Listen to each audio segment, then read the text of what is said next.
இந்தியாவின் வனச்சூழல் பாரம்பரியத்தின் ஒருங்கிணைந்த அங்கமாக யானைகள் திகழ்வதாக பிரதமர் நரேந்திர மோடி கூறியுள்ளார்.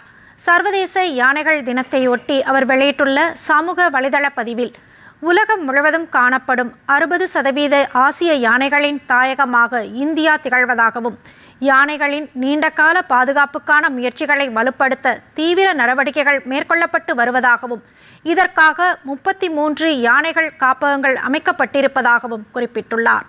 யானைகளை பாதுகாக்கும் முயற்சியில் தங்களது பங்களிப்பை செலுத்தும் வன அலுவலர்கள், விஞ்ஞானிகள், கால்நடை பராமரிப்பாளர்கள், யானை பாகன்கள் உள்ளிட்டோரை பாராட்டுவதாகவும் பிரதமர் நரேந்திர மோடி கூறியுள்ளார்.